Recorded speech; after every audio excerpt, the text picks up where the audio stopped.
रू बातें करे हक सो देखे हो जोए हक मार्फत लदुनी जिन लई। ये मार्फती ज्ञान है या संसार का ये परवाही ज्ञान है? मार्फती ज्ञान है, ये अलौकिक ज्ञान है, ये आत्म जागृति का ज्ञान है, मुक्तिदाता ज्ञान है, परमात्मा के दिल की गूंज बातें हैं। मार्फत कहते हैं गूंज को, ये परमात्मा के दिल से प्रकट हुई बातें हैं। मार्फत लुदुन्नी जिन लई, लेने का मतलब ये वाणी जिसकी समझ में आ गई तो ले लिया या नहीं, जो वाणी समझ में नहीं आई तो अब तक कुछ लिया ही नहीं। मार्फत लदुन्नी जिन लई, जिसको ये वाणी ब्रह्म ज्ञान आत्म जागृति का ज्ञान समझ में आ गया, सो करे हक शहूर, और परमात्मा का ध्यान करेगा कि उससे ध्यान हटाएगा। जबरदस्ती लगेगा, ना भी लगाएंगे तब भी लगेगा, क्योंकि सुरता कहाँ बिछ रही है?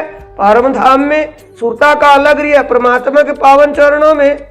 ये सुंदर सादी वाणी कह रही है। ये गति कब हो जाएगी? जब इस ज्ञान को हम समझ लेंगे, इन बातों को जान लेंगे। किन बातों को? हम कौन, हमारा कौन, हमारी निस्वत संबंध क्या है, हम कैसे बिछुड़े हैं, कैसे उसको प्राप्त करेंगे। ये बातें वाणी से समझ में आएंगी। कैसे आएंगी बोलिए? वाणी से समझ में आएंगी।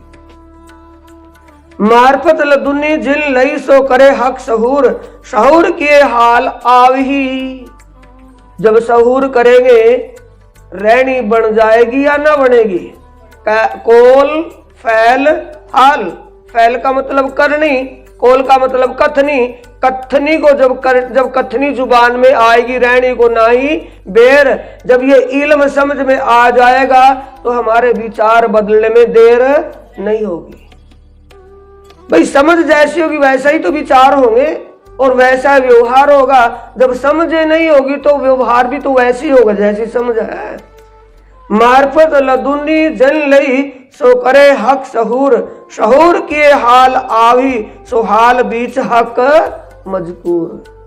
जब हमारी रहनी, हमारे अंतस्करण के विचार बदल जाएंगे तो हर पल पिया ही हमें प्रेरणा देगा, कोई और नहीं देगा। हर पल पग पग पर प्रेरणा कौन देगा? मजबूर कौन करेगा? वो अंगी करेगा, अंगना को रास्ता दिखा करके चलेगा। ये कब होगा? जब उससे हम एक आकार अर्श स्पर्श हो जाए तब।